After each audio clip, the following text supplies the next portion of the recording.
శ్రీమాత్రే నమ. జై గురు దత్తాత్రేయ నమ. ఈ వీడియోలో మనం వృశ్చిక రాశి వారికి ఏప్రిల్ 19వ తారీఖు నుంచి 25వ తారీఖు మధ్యలో జరగబోయే వార ఫలాలు పరిశీలించినప్పుడు మరి వృశ్చిక రాశి వారికి ఈ వారంలో శుక్రుడు సప్తమ స్థాన ప్రవేశం జరిగింది. ఒక విధంగా మాలవ్య మహాపురుష యోగం అనే పంచమహాపురుష యోగం ఈ రాశి వారికి సప్తమ భావంలో యాక్టివేట్ అవ్వడం వల్ల మరి కొంతకాలంగా మీరు ఎదురు చూస్తున్నటువంటి వివాహ ప్రయత్నాలు ఈ సమయంలో నెరవేరే అవకాశం ఉంది. అనూహ్యంగా ఒక స్త్రీ మీ జీవితంలో ప్రవేశించడం జరుగుతుంది. ఆమె ద్వారా కొన్ని శుభ ఫలితాలు మీరు అందుకోబోతున్నారు. అటు ఆర్థికంగా గాను వ్యక్తిగతంగా గాను మీ అభివృద్ధికి వారు కారణమయ్యే అవకాశం ఉన్నది. అలాగే స్త్రీలకి కొన్ని కొత్త అవకాశాలు రావడం జరుగుతూ ఉంటుంది. మీరు ఒక సినిమా రంగంలో ప్రవేశించాలనుకున్నా, వ్యక్తిగతంగా వృత్తిలో ప్రవేశించాలనుకున్నా స్త్రీలకు ఇది చాలా అనుకూలంగా ఉంటాయి. వివాహపరంగా స్త్రీలు ఎదుర్కొంటున్నటువంటి సమస్యలకి ఒక చక్కని పరిష్కారం దొరుకుతుంది.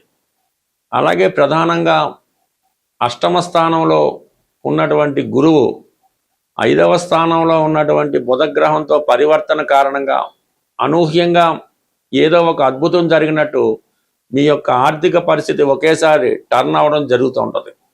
ఆగిపోయినటువంటి ఆదాయం తిరిగి ప్రారంభం అవడం కానీ, ఏదో ఒక ధనం, అది చిట్ ఫండో ఫైనాన్సో ఆర్థిక పరంగా మీకు సడన్గా ధనం కలిసి రావడం జరుగుతుంది.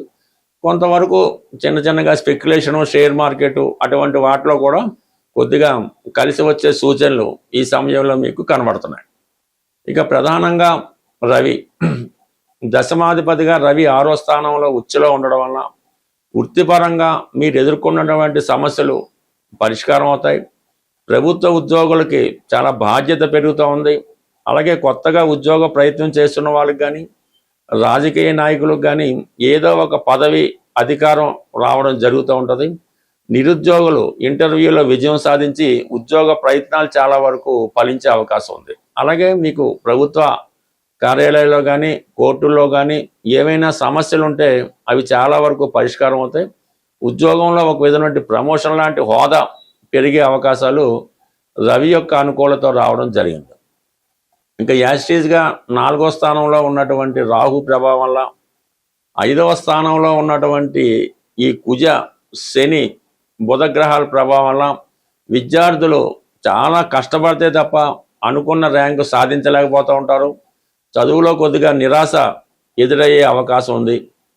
అందువలన కొద్దిగా ఇకనైనా కొద్దిగా జాగ్రత్తగా కష్టపడి ప్రయత్నం చేస్తే ఇంకొక ఛాన్స్లో అయినా మీరు విజయం సాధించే అవకాశం ఉంది. ఎందుకంటే 5, 8 మధ్య పరివర్తన ఉంది కాబట్టి ఏదన్నా ఒక ఫెయిల్యూర్ వచ్చినా నిరాశ పడకుండా గట్టిగా ప్రయత్నం చేస్తే అనుకున్న ర్యాంకు ఖచ్చితంగా మీరు సాధించగలిగే అవకాశం ఉంటుంది. కాబట్టి విద్యార్థులు గట్టిగా పోరాడవలసి ఉంటుంది. అలాగే కొన్ని సందర్భాల్లో మీకు ఏదైనా ఒక స్థిరాస్తి అమ్మాలని చాలా కాలంగా ఎదురు చూస్తూ ఏదో కారణం వల్ల ఆగిపోవడం కానీ, మీ స్థిరాస్తి ఇతరుల ఆధీనంలో ఉండడం కానీ జరుగుతూ ఉంటుంది. ఈ సమయంలో వాటి నుంచి బయటపడే అవకాశం ఉంది. మీ ఆస్తి మీరు స్వాధీనం చేసుకోవడం కానీ, చాలా కాలంగా అమ్ముడుపోని స్థిరాస్తి అమ్మడం కానీ చేయడం వల్ల కొన్ని సమస్యలు పరిష్కారం అవడం జరుగుతుంది. కుటుంబంలో జరగవలసినటువంటి శుభకార్యం కోసం రావాల్సినటువంటి ధనం సకాలంలో వస్తుంది. జరగవలసినటువంటి శుభకార్యం ఎటువంటి అడ్డంకులు లేకుండా సంపూర్ణంగా జరిగే అవకాశం ఉంటుంది. ఈ నెల అంటే ఏప్రిల్ 19వ తారీఖు నుంచి 14వ తారీఖు మే వరకు కూడా ఈ శుక్రగ్రహం స్వక్షేత్రమైనటువంటి వృషభ రాశిలో ఉండడం జరుగుతుంది.